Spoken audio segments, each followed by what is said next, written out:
Hola a todos, muy buenas tardes, bienvenidos a Serenity Markets. Les habla José Luis Cárpatos y esta es nuestra crónica de cierre de la sesión de hoy, miércoles 30 de marzo. Empezamos a grabar a las 5:26. Y a estas horas, pues tenemos que hoy nos ha tocado bajar después de muy fuertes subidas de los últimos días. Ya esta noche en Asia se veía que el mercado estaba cansado, estaba un poco agotado de tanta subida. Es lógico, la subida ha sido muy vertical y ya el Nikkei japonés avisaba de que hoy podría tocar un poco corrección con una bajada del 1,63%. Además, en los mercados oscuros, como hemos comentado en el vídeo de apertura de esta mañana, se veía que había bajado notablemente el volumen comprador a pesar de las subidas acumuladas que llevábamos en las últimas jornadas.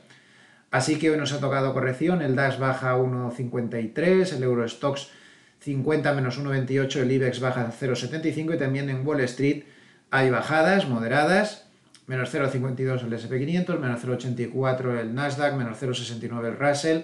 El euro continúa ganando posiciones. Ya decíamos desde hace días que no estaba nada claro que tuviera mucha más fuerza bajista y se ha ido a 1,12 en este momento. También la libra está subiendo, es decir, que el dólar claramente se está debilitando notablemente contra todos los cruces.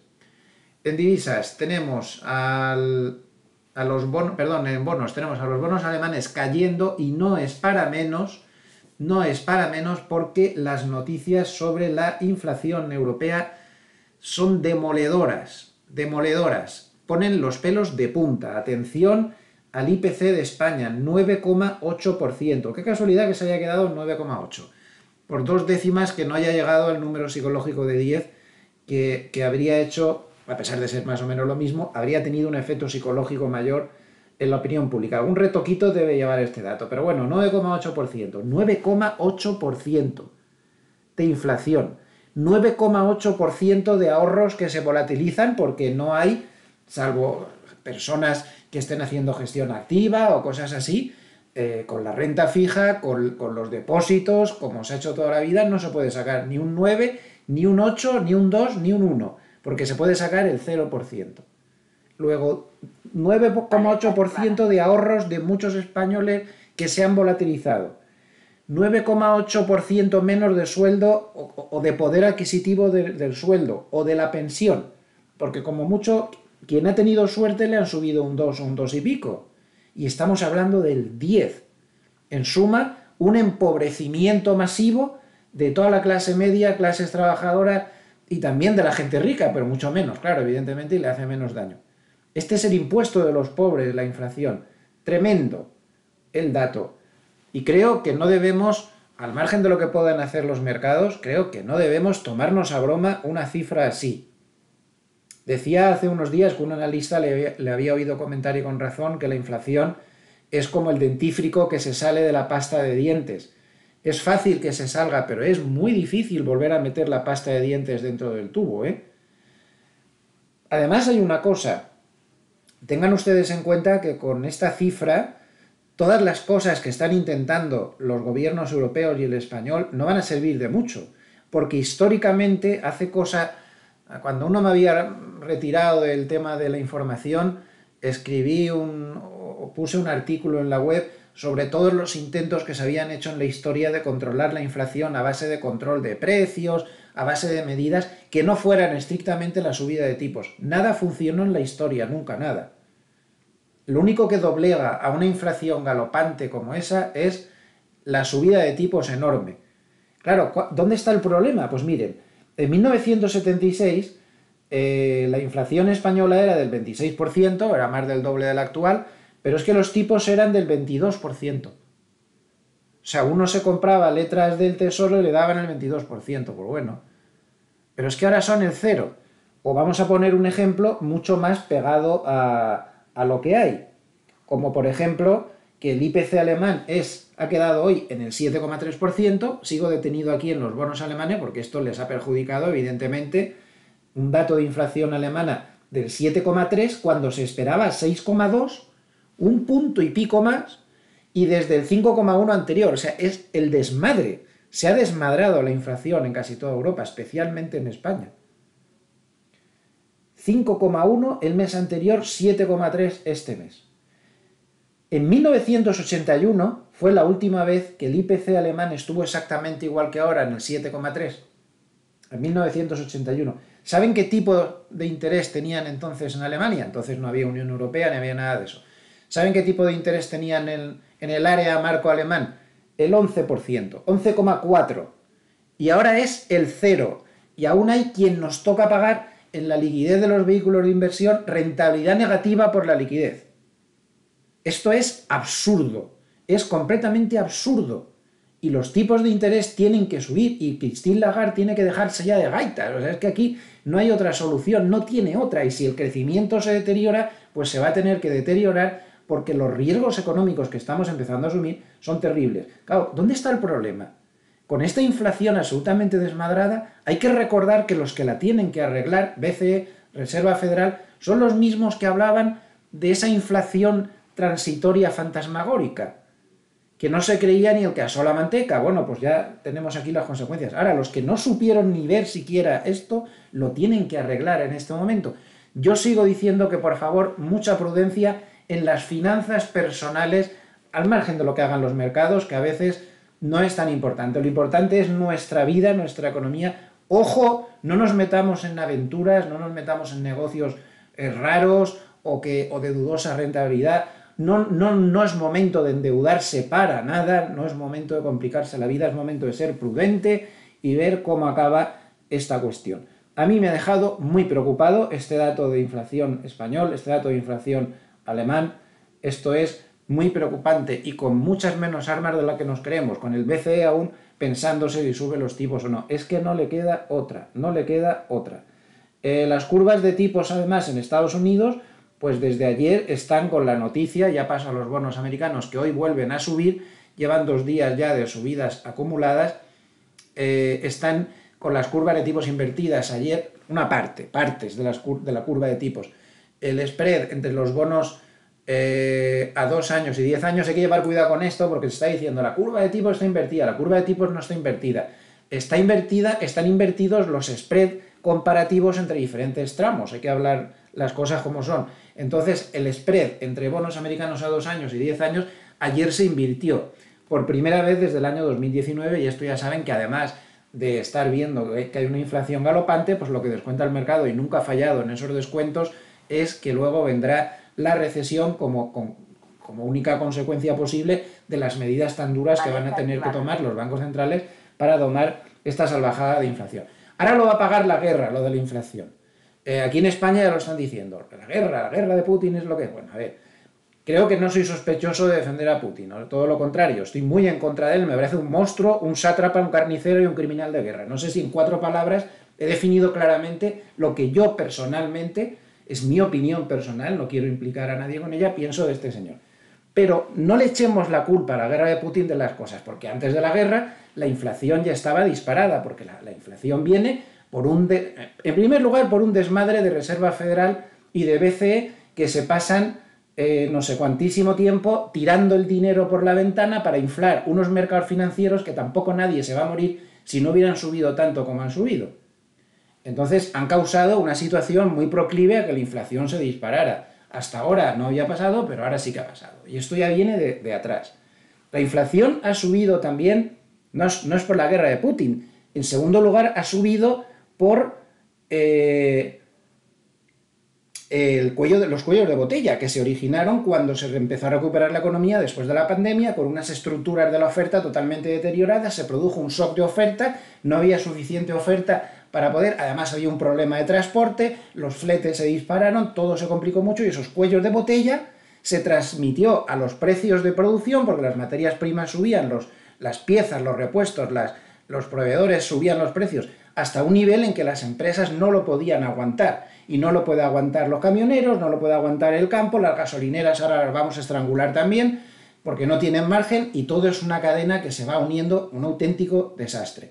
Esos precios de producción al 40, al 30% de subida interanual están ahora desembocando en estas subidas, porque o suben los precios o las empresas cierran todas, a nivel europeo y a nivel americano también muchas.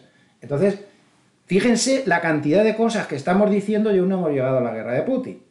Entonces, también los despilfarros los despilfarros de muchos países, la falta de perspicacia política, hoy se lo voy a decir un analista y con mucha razón, la falta de perspicacia política de los políticos europeos de no desvincularse del gas y del petróleo ruso cuando se veía venir esto. Bueno, y al final sí, como cuarta razón, la guerra, sí, efectivamente, ha acelerado las cosas, pero de un mal que no viene por la guerra de Putin, viene por mucho antes de la guerra de Putin, por muchas cosas más.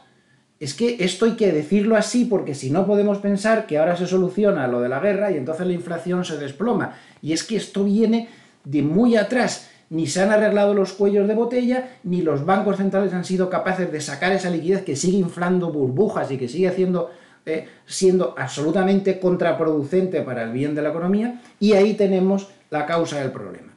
Bueno, pues esto es lo que hay. Todo esto, aunque yo lo he analizado un poco más en profundidad, mi opinión personal es bastante dura al respecto, las bolsas, desde luego que les ha afectado. Ese dato de inflación ha afectado a los bonos alemanes, ha afectado a las bolsas europeas también. Otro factor que ha perjudicado en la sesión de hoy, pues el hecho de que se piensa que no es muy fiable lo que dijeron ayer los rusos de que iban a aflojar la presión sobre Kiev. Hoy mismo, hace unos minutos, han reconocido que lo que están haciendo, lo han dicho ellos mismos, que lo que están haciendo es reagrupar sus fuerzas para tener una ofensiva total sobre el Donbass, Mariupol y no sé cuántos sitios más. Entonces, no se ve tampoco mucha voluntad por parte de los rusos de llegar a un acuerdo, aunque hoy se ha vuelto a ir por otro lado algunas noticias que pueden ser favorables, no sé, la situación es extremadamente confusa y los mercados pues han reculado un poquito. El oro ha vuelto a subir, más 1,13, y el petróleo, sobre todo, que es el termómetro más fiable de lo que piensa el mercado sobre el tema de Ucrania, ha vuelto a subir con un 3,1%. Recuerden que ya había una crisis energética, y vuelvo a lo de antes, que ya había una crisis energética enorme antes de la guerra. Ya estábamos con el recibo de la luz triplicándose y cuadruplicándose y aún ni siquiera se habían empezado a acumular tropas en la frontera con Ucrania. O estaban empezando entonces. No es por eso, eso lo ha complicado todo mucho más. Pero ya viene el tema de largo. Ahora nos vamos a mesar las vestiduras cuando tenemos unas estructuras europeas y sobre todo españolas del tema eléctrico, pues con muchas cosas que se han ido dejando para mañana, para pasado, para no sé qué, que si cierran nucleares, que si hace esto, que si no sé qué, y un montón de cosas más. Entonces todo está puesto ahí, todo está en una coctelera que es más compleja y no tan simple, tan maniquea como aquí está lo bueno y lo malo, y ya está, y ahora lo voy a arreglar en 10 minutos. No es así, las cosas son grises, es muy complicado todo lo que hay ahí, todos los factores que están en la coctelera para llevarnos a esta inflación tan complicada. No es, como dije el otro día, no estamos en los años 70, no se están negociando los convenios, subidas de salarios del 11, del 10 y del 15%, como se negociaban en los años 70, tampoco es eso, pero sí, quitada esa situación, no hay ninguna otra situación entre los 70 y ahora donde hayamos podido vivir algo así. Y vuelvo a repetir lo que digo todos los días, ninguno de los que estamos sentados en estas mesas intentando ver qué puedo, intentando ver, avizorar, que no encontraba la palabra, quería usar una palabra así un poco para lucirme, avizorar, que no encontraba la palabra. Lo que puede pasar en el mercado, pues lo tiene complicado, es una situación que es muy complicada. Bueno, a nivel de sectores, tenemos al sector de materias primas que vuelve a subir junto con el petróleo, más 2,33. De hecho, el petróleo pondera mucho en este índice. Materiales básicos en consonancia sube 2,10. Petróleo y gas también en consonancia sube 3,01. Las utilities se ven favorecidas por la mayor calma en los bonos, suben 0,68, y muy mal automoción, menos 2,21, y bancos, otra vez algo de inestabilidad, pues ya tienen a los bancos cayendo, menos 2,07, y también mal día para la tecnología, cayendo 1,82%. Christine Lagarde ha dicho hoy que reconoce que viene un bajo crecimiento y una alta inflación. Además, expertos alemanes han rebajado las previsiones de crecimiento alemanas y la palabra estanflación en Europa es una realidad. En Estados Unidos algo menos, porque ellos están menos afectados. Aquí sí que la guerra da un plus negativo evidente en Europa. Aquí estamos más afectados y la estanflación es más posible o las consecuencias de la misma que en Estados Unidos. El ADP, que es el aperitivo del dato de empleo próximo que tendremos general, que es, como saben, la creación de empleo privado que calcula la consultora laboral ADP, pues ha quedado en 455.000 cuando se esperaba 450.000, así que con esto pues no ha habido grandes novedades. Alguna cosa más que les quería mostrar. Aquí tienen el gráfico de la inflación en España. Bien es cierto, lo he puesto porque quería mostrarles otra cosa, un segundo factor que hay que tener en cuenta. Bien es cierto que la inflación subyacente está muy lejos de ese 9,8. Esto nos evidencia claramente que son los precios de alimentación y sobre todo de energía los que están desmadrando el IPC, por lo cual si se consiguiera controlar sobre todo los precios de la energía podría moderarse algo. Está al 3,4, está lejísimos del índice general, realmente muy exageradamente lejos. Pero aún así estamos hablando de un 3,4% de inflación subyacente, es decir, que la afectación que están teniendo ya esos elevadísimos precios de la energía sobre todo y también de la alimentación, pues la contaminación sobre la inflación general empieza a ser grave. Hay que recordar que el objetivo del BCE es el 2%, y estamos hablando de 9,8 el general y 3,4 la subyacente. También, aunque ya lo he puesto esta mañana, me gustaría repetirlo, la importancia que tiene la estacionalidad de abril en el SP500. Como pueden ver, desde el año 2006 hasta el año pasado, solamente un año fue bajista en abril y con una caída del 0,7%, que fue una caída moderada. La media de subida en abril es un 3,1, la mediana es un 1,6, bastante diferente. Esto quiere decir que hay algún dato por ahí que lo ha desvirtuado, claro, debe ser este el 12,7 en el 2020 y un 93,8% de subida. Aquí les he puesto también un gráfico que ha aparecido publicado hoy en Reuters, donde se ve las anteriores inversiones de la curva de tipos. Las curvas de tipos se invirtieron un poco antes del 2000, todo el mundo dijo que esta vez iba a ser diferente, no lo fue. Tuvimos una recesión y también pues una caída muy importante de los mercados. Luego la siguiente inversión de la curva de tipos fue antes de la gran crisis financiera del 2008, todo el mundo dijo que era diferente, no lo fue, hubo una fuerte caída de los mercados, como recordarán, y también una recesión, la recesión es la línea roja. Y por último, en el verano, en septiembre para ser exactos del 2019, se volvieron a invertir las curvas, todo el mundo dijo que esta vez sería diferente y como vemos pues también tuvimos recesión. Ahora se vuelven a invertir y nos vuelven a decir que esta vez es diferente. Bueno, pues no lo va a ser. Con toda seguridad que no lo va a ser y eso hay que estar atentos a que sea un factor futuro. Lo que pasa es que hay que recordar que entre que aparecen las inversiones y la bolsa empieza a caer con fuerza y la recesión se acerca, pasan algunos meses. Entonces no tiene por qué ser algo, la inversión de la curva de tipos, que a corto plazo genere nada de especial, pero sí a medio plazo hay que tener mucho respeto a este tipo de avisos macroeconómicos, como creo que en la historia reciente pues tenemos más que demostrado, como se puede ver en este mismo gráfico.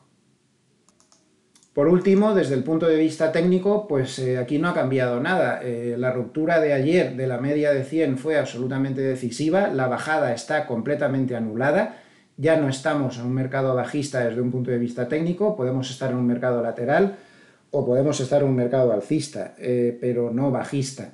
Mientras se mantenga por encima de esta media de 100, que en este momento se encuentra en los 4.527. Si este nivel se perdiera, hay que empezar a hacer sonar las alarmas otra vez. Mientras no sea así, pues hasta aquí ha llegado el peligro, está con delta muy positiva, el mercado tiene poca reactividad y por lo tanto le cuesta al tener, con gamma muy positiva, y esa gamma positiva pues le impide ser tan reactivo como de costumbre, tanto a las subidas como a las bajadas. Y nada más, vamos a resumir un poco todo lo que ha pasado, pues una jornada en la cual pues ha habido una cierta corrección en las bolsas tras las subidas anteriores, que habían sido muy verticales, basándose en la noche floja en Asia, basándose en que no está nada claro que lo que dijeron ayer los rusos realmente sea cierto, eso de que iban a dejar de presionar en Kiev. Hay muchísimas dudas al respecto, no está para nada clara la cosa y muy posiblemente los mercados se pasaron ayer de optimistas y hoy han retrocedido algunos pasos al respecto. Como tercer factor bajista, la grave presión de la inflación en Europa, que empieza literalmente a poner los pelos de punta con un 9,8% de inflación en España, que es el peor con diferencia, un dato que nadie se lo esperaba, y con un 7,3% en Alemania, un dato que tampoco se esperaba a nadie, y Alemania es la primera potencia de la zona euro. Realmente se esperaba un 6,2%. La inflación parece totalmente fuera de control y el Banco Central Europeo y la Reserva Federal, francamente, y esta es mi modesta opinión, que puedo estar equivocado, pues parecen más perdidos que un pulpo en un garaje. Y estos son los que nos tienen que sacar del problema. Vamos a ver, de momento los mercados se lo toman con filosofía, pero algo inquietante pues no deja de ser, al margen de los mercados, ya me refiero de nuevo a nuestras vidas privadas, negocios o como lo queramos llamar. Muchas gracias, espero que les haya sido de alguna utilidad este análisis. Recuerden que son opiniones mías personales, que no tienen mayor valor que pues eso, pues el de una opinión. Lo que importa es el análisis de cada uno. Les espero a nivel de vídeos mañana para hablar de la apertura en Europa sobre las 8:30 de la mañana. Que descansen y que pasen una buena noche. Hasta mañana. Muchas gracias por su atención.